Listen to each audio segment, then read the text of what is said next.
Hello everyone, this is the third lecture on haloalkanes and haloarenes.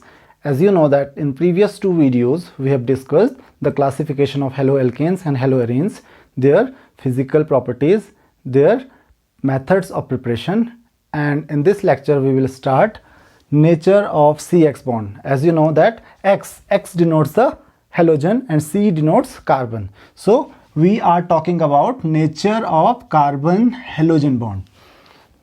So you know that halogen means fluorine, chlorine, bromine or iodine. Halogen atom is more electronegative as compared to carbon. So there is a huge electronegativity difference between carbon and halogen. So because of this electronegativity difference, the shared pair of electron between the carbon and halogen atom will shift partially towards the halogen atom, and due to this a partially negative charge will appear on the halogen atom and a partially positive charge will appear on the carbon atom. It makes carbon halogen bond a polar bond. तो आपको ये ध्यान में रखना है कि जो carbon halogen bond होता है हेलोएल्केन्स का, वो क्या होता है, पोलर बॉन्ड होता है। और क्योंकि जो हेलोजन होता है ये ज़्यादा इलेक्ट्रोनेगेटिव होता है as compare to carbon atom, और इसकी वजह से जो ये इलेक्ट्रॉन पेयर शेयर करते हैं वो पार्शियली शिफ्ट हो जाएगा हेलोजन की तरफ और उस पर पार्शियली नेगेटिव चार्ज अपेयर हो जाएगा और उसकी वजह से कार्बन पे पार्शियली पॉजिटिव चार्ज अपेयर हो जाएगा और ये जो बॉन्ड होगा ये पोलर होगा। तो इस चीज़ का आपको ध्यान रखना है क्योंकि इसने केमिकल रिएक्शंस में बहुत ज़्यादा काम आना है। तो the next topic is optical activity and chirality. So before understanding optical activity and chirality, we have to understand a few terms. The first is unpolarized light and plane polarized light. तो unpolarized light और plane polarized light, पहले इसको हम समझ लेते हैं कि ये क्या होता है। आपको पता है कि कभी भी लाइट एक पॉइंट से दूसरे पॉइंट तक, एक जगह से दूसरी जगह ट्रेवल करती है तो light will travel in the form of waves. तो लाइट वेव की फॉर्म में ट्रेवल करती है। नाउ इन वेव का कोई भी प्लेन हो सकता है। वेव इस प्लेन में ट्रेवल कर सकती हैं या फिर इस तरीके से किसी प्लेन में ट्रेवल कर सकती हैं। तो वेव का प्लेन कोई भी हो सकता है। तो जनरली जो अनपोलराइज लाइट होती है वो भले ही एक पॉइंट से दूसरे पॉइंट में ट्रेवल कर रही हैं, लेकिन इनकी जो वेव्स होती हैं, वेव्स का प्लेन कोई भी हो सकता है, तो वो किसी भी प्लेन में ट्रेवल कर सकते हैं। तो उसको हम कुछ इस तरीके से डिनोट करते हैं क्योंकि वो रैंडम होता है और वेव का कोई भी प्लेन हो सकता है। इसको हम कहते हैं अनपोलराइज लाइट। लेकिन अगर मैं इन सारी वेव्स को एक ही प्लेन पे लेके आ जाऊं या ये जो बाकी प्लेन्स की वेव्स हैं बाकी सबको हटा के केवल एक ही प्लेन पे जो वेव्स हैं उनको रहने दूं, तो अगर मैं केवल ऐसे में जो वेव्स ट्रैवल कर रही हैं लाइट की केवल उनको पास होने दूं और बाकियों को नहीं पास होने देता हूं, तो ऐसे में जो लाइट मुझे मिलती है उस लाइट को बोलते हैं प्लेन पोलराइज लाइट। तो इसको हम डिनोट करते हैं, अगर एक पॉइंट से दूसरे पॉइंट पे ट्रैवल कर रही है तो इसको हम ऐसे डिनोट करते हैं, मतलब वो एक ही प्लेन पे ट्रैवल कर रही है। बाकी अदरवाइज जो अनपोलराइज लाइट होती है वो किसी भी प्लेन पे ट्रैवल कर सकती है। तो ये है प्लेन पोलराइज्ड और अनपोलराइज्ड लाइट का कॉन्सेप्ट। अब होता क्या है, next topic is optical activity. अब इस ऑप्टिकल एक्टिविटी में इस प्लेन पोलराइज्ड लाइट का बहुत बड़ा रोल है। ऑप्टिकल एक्टिविटी किसी भी कंपाउंड की क्या होती है कि अगर किसी भी कंपाउंड के सॉल्यूशन के थ्रू आप एक प्लेन पोलराइज्ड लाइट को पास करते हो, तो प्लेन पोलराइज्ड लाइट का कोई एक प्लेन होता है जिस प्लेन पे वो ट्रैवल कर रही है, जिस प्लेन पे वो वेव फॉर्म कर रही है। तो ये क्या करता है कि उस प्लेन को रोटेट कर देती है। इसका मतलब वो कोई भी सब्सटेंस जो प्लेन पोलराइज्ड लाइट को रोटेट कर देती है, उसका प्लेन ही रोटेट कर देती है, उस सब्सटेंस को हम कहते हैं optically active substance. That substance is called optically active substance और उसकी इसी प्रॉपर्टी को हम कहते हैं ऑप्टिकल एक्टिविटी। तो सारे के सारे कंपाउंड्स ऑप्टिकल एक्टिविटी शो नहीं करते हैं। तो आपको क्या ध्यान में रखना है कि कभी भी प्लेन पोलराइज लाइट अगर पास होती है किसी भी सॉल्यूशन के थ्रू, तो उस सॉल्यूशन में जो प्लेन होता है लाइट का, या आप बोल सकते हो कि ये प्लेन पोलराइज लाइट रोटेट हो जाती है किसी एंगल से, और इसी को हम कहते हैं optical activity of that substance. और उस सब्सटेंस को हम कहते हैं कि ये सब्सटेंस क्या है, ऑप्टिकली एक्टिव सब्सटेंस है। Now the next thing is specific rotation. तो आपको पता है कि जो प्लेन होगा लाइट को वो एंटी क्लॉकवाइज या फिर क्लॉकवाइज किसी भी डायरेक्शन में रोटेट कर सकता है वो सब्सटेंस, तो उसी को हम कहते हैं स्पेसिफिक रोटेशन उसका। अगर वो एंटी क्लॉकवाइज करता है, एंटी क्लॉकवाइज रोटेट कर रहा है, तो हम उसको पॉजिटिव अज्यूम करते हैं कि ऑप्टिकल रोटेशन कैसा है उसका, स्पेसिफिक रोटेशन कैसा है, पॉजिटिव है। और अगर क्लॉकवाइज है, क्लॉकवाइज में क्या हो जाएगा, क्लॉकवाइज विल बी नेगेटिव। तो इस चीज़ का आपको ध्यान रखना है, यही आपका स्पेसिफिक रोटेशन हो गया। पॉजिटिव नेगेटिव का मतलब कभी भी नेगेटिव आता है तो इसका मतलब उसकी डायरेक्शन कैसी है, क्लॉकवाइज है, और अगर एंटी क्लॉकवाइज होगी तो उसको पॉजिटिव लिया जाएगा। तो ये चीज़ आपको समझ में आ गई कि अनपोलराइज लाइट और प्लेन पोलराइज लाइट क्या होती है। प्लेन पोलराइज लाइट का यूज़ होता है ऑप्टिकल एक्टिविटी का पता करने के लिए, और स्पेसिफिक रोटेशन क्या होता है। The next point is chirality. तो कायरलिटी का कॉन्सेप्ट क्या है, सपोज कोई भी सब्सटेंस है और वो एक मिरर इमेज फॉर्म करता है अपनी। तो जैसे कि ये हाथ है, और अगर मैं इस हाथ की मिरर इमेज देखता हूं तो वो कुछ इस तरीके से होगी, इस हाथ की तरह। बट अगर मैं इस हाथ की इमेज को, जो कि ये हाथ है, उसको एक दूसरे के ऊपर सुपर इम्पोज करने की कोशिश करूं, मतलब किसी भी सब्सटेंस की मिरर इमेज को अगर मैं उसके ऊपर रख देता हूं तो वो सुपर इम्पोज नहीं होती है, मतलब वो एक दूसरे को बिल्कुल भी हाइड नहीं करेंगे। तो ऐसे सब्सटेंसेस को मैं बोलूँगा कायरल सब्सटेंस, और इसी प्रॉपर्टी को बोलते हैं कायरलिटी। तो कोई भी सब्सटेंस अगर उसकी मिरर इमेज उसके ऊपर नॉन सुपर इम्पोजेबल है, then this substance is called chiral substance and its property is known as chirality. तो अगर वो सुपर इम्पोजेबल इमेज फॉर्म करता है, that substance is called a chiral. So let us see some more examples. आपने English alphabet देखे होंगे, जैसे ए। तो अगर आप ए की मिरर इमेज बनाओगे तो वो ए जैसे ही बनेगी, और ए की मिरर इमेज ए के ऊपर सुपर इम्पोज हो जाती है, मतलब इस ए को आप इस ए के ऊपर रखोगे तो आपको नीचे ए नहीं दिखेगा। उसी तरीके से अगर मैं बी की बात करूं तो बी की मिरर इमेज कुछ इस तरीके से बनेगी। Now it will form a non superimposable image. अगर इसको आप इसके ऊपर रखोगे तो कंप्लीटली हाइड नहीं करेगा, so this is non super imposable. तो आप बोल सकते हो ऐसे सब्सटेंसेस अकायरल हो जाएंगे और ऐसे सब्सटेंसेस कायरल हो जाएंगे। नाउ कायरल यूज होता है ऑर्गेनिक कंपाउंड्स के लिए। कायरलिटी का कॉन्सेप्ट यूज होता है ऑर्गेनिक कंपाउंड्स के लिए। Let us see one example. For example मेरे पास कोई कार्बन कंपाउंड है, तो हम हेलोएल्केन्स और हेलोएरिन्स की बात कर रहे हैं, बट हम किसी भी यहाँ पे ऑर्गेनिक कंपाउंड्स की बात कर सकते हैं। तो ऑर्गेनिक कंपाउंड्स में कार्बन एटम होता है। इस कार्बन एटम के पास सपोज 4 अलग अलग ग्रुप्स अटैच्ड हैं। W है, यहाँ पे X है, यहाँ पे Y है, और यहाँ पे Z है। अगर ये 4 अलग अलग ग्रुप्स होंगे और मैं इसकी मिरर इमेज फॉर्म करने की कोशिश करूंगा तो इसकी मिरर इमेज होगी कुछ इस तरीके से फॉर्म। यहाँ पे W मिलेगा मुझे, यहाँ पे मुझे Z मिलेगा, इधर मुझे Y मिलेगा और इधर X मिलेगा। तो अगर आप यहाँ पे देखोगे तो जो इसकी मिरर इमेज है वो इस पे सुपर इम्पोज नहीं होगी।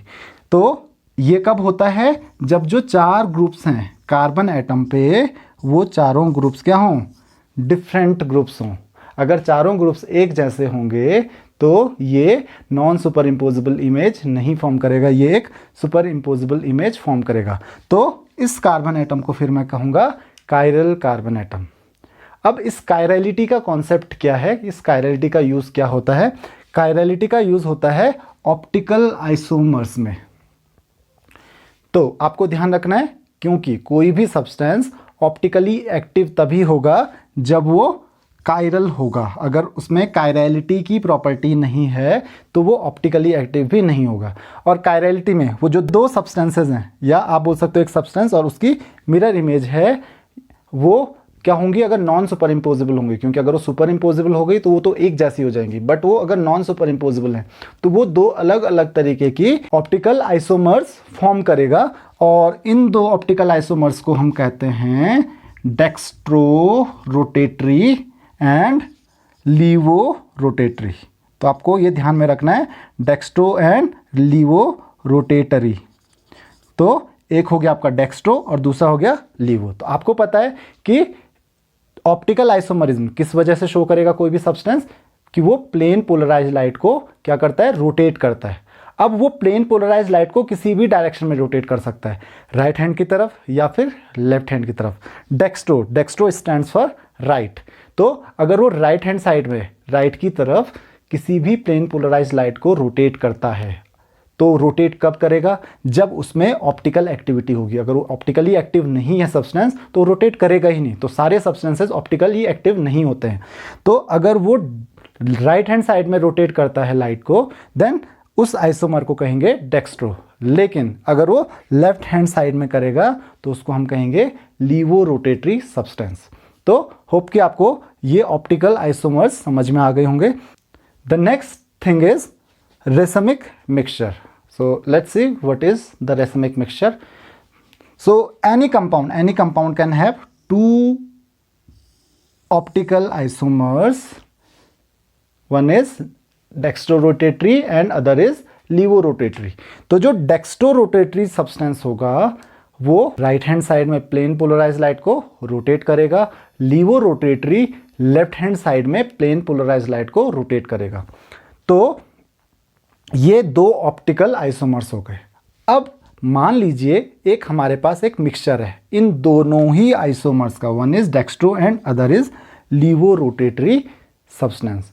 तो इस केस में क्या होगा, इस केस में जिसका कंसंट्रेशन ज़्यादा होगा, एक राइट हैंड साइड की तरफ रोटेट करने की कोशिश करेगा और दूसरा जो लीवो होगा वो लेफ्ट हैंड साइड की तरफ रोटेट करने की कोशिश करेगा। तो अगर सॉल्यूशन में दोनों सब्सटेंसेस हैं, dextrorotatory as well as levorotatory, दोनों आइसोमर्स प्रेजेंट हैं, तो उसमें से क्योंकि एक राइट हैंड साइड की तरफ रोटेट करेगा, दूसरा लेफ्ट हैंड साइड की तरफ रोटेट करेगा, उसकी वजह से वो दोनों एक दूसरे के इफेक्ट को, एक दूसरे के रोटेशन को कैंसिल आउट करने की कोशिश करेंगे। बट इन जनरल होता क्या है कि जिसका रोटेशन ज़्यादा होगा, जो ज़्यादा रोटेट कर पाएगा लाइट को, उसी की डायरेक्शन में लाइट रोटेट होगी। मीन्स मान लेते हैं यहाँ पे डेक्स्ट्रो रोटेटरी का इफेक्ट ज़्यादा है और लीवो रोटेटरी का इफेक्ट कम है, तो लाइट क्या होगी, राइट हैंड साइड में ही रोटेट होगी, लेफ्ट हैंड साइड में नहीं होगी। भले ही उतना नहीं होगी जितना प्योर डेक्स्ट्रो में होती थी, क्योंकि कुछ रोटेशन क्या हो जाएगा, कैंसिल हो जाएगा due to presence of levorotatory.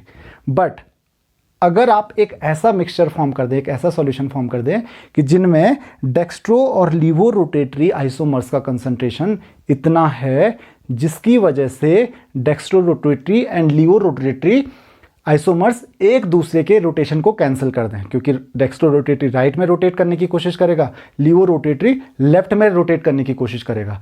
तो अगर उनका कंसंट्रेशन कुछ इस तरीके से है कि वो एक दूसरे के रोटेशन को कैंसिल कर दें, तो जो नेट रोटेशन मिलेगा दैट इज जीरो। आपको पता ही नहीं चलेगा कि प्लेन पोलराइज लाइट रोटेट हुई थी, क्योंकि वो एक्चुअल में रोटेट ही नहीं होगी, क्योंकि डेक्स्ट्रो एंड लीवो रोटेटरी एक दूसरे के रोटेशन को कैंसिल कर देंगे। तो अगर आपने ऐसा मिक्सचर बना दिया, अगर आपके पास ऐसा कोई मिक्सचर है, तो उसी मिक्सचर को हम कहते हैं racemic mixture. So what is the racemic mixture? Racemic mixture is the mixture of two optical isomers of a substance whose resultant rotation और नेट रोटेशन इज जीरो। तो यहाँ पे डेक्स्ट्रो और लीवो दोनों हैं, लेकिन एक दूसरे के रोटेशन को कैंसिल कर देंगे तो नेट रोटेशन जीरो होगा एक रेसमिक मिक्सचर में। So hope you have understood the concept of racemic mixture. The next topic is retention. So let us consider a chemical reaction. Suppose C, W, X, Y and Z. So suppose any other radical, let us say it is A minus, replaces X, so it will become C, W, Z, Y and A. Now you can see that structure of this substance is similar to the structure of this substance. जो इसका structure है, इसका structure भी वैसा ही है। अगर कोई nucleophile किसको, एक एटम को या एक रेडिकल को रिप्लेस कर देता है कार्बन से अटैच्ड, तो आपको कुछ इस तरीके का सब्सटेंस मिल सकता है। तो जो स्ट्रक्चर है, भले ही सब्सटेंस चेंज हो गया बट स्ट्रक्चर क्या है, अभी भी सेम है. So you can say that the structure of the molecule is retained by the substance. So it is called, this process is called retention. तो किसी भी केमिकल प्रोसेस में अगर chemical structure as it is retained है, that is called retention.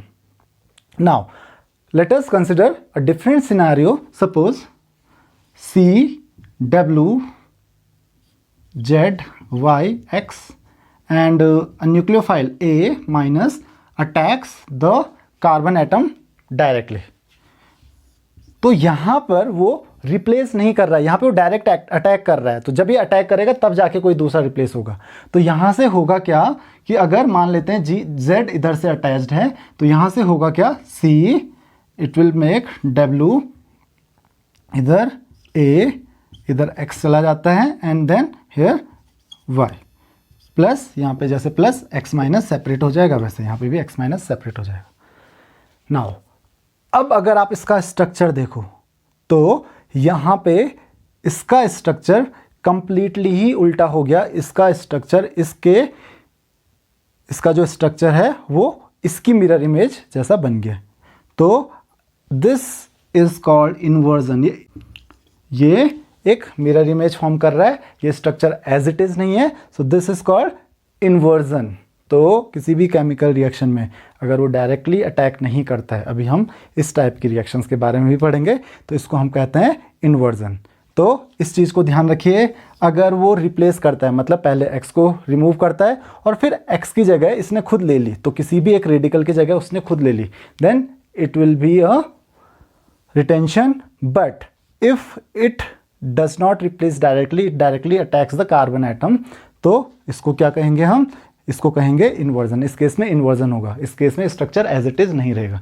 तो अभी ध्यान रखिए आप लोग, क्योंकि नेक्स्ट टॉपिक जब हम पढ़ेंगे तो उसमें ये बात जरूर आएगी जब हम केमिकल रिएक्शंस के बारे में बात करेंगे. The third is racemisation. तो रेसमाइजेशन का लेना देना है रेसमिक मिक्सचर से.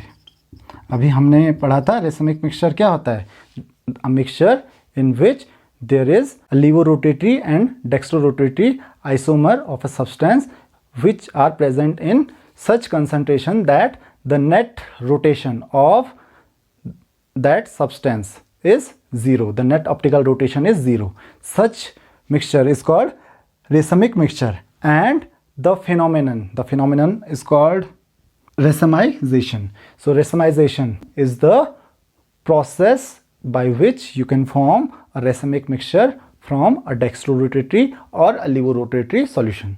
So hope you have understood these topics. In the next class we will study about the chemical properties of haloalkanes. So this is all in this lecture. If you have any queries, you can ask your questions in the comment box. Thank you very much.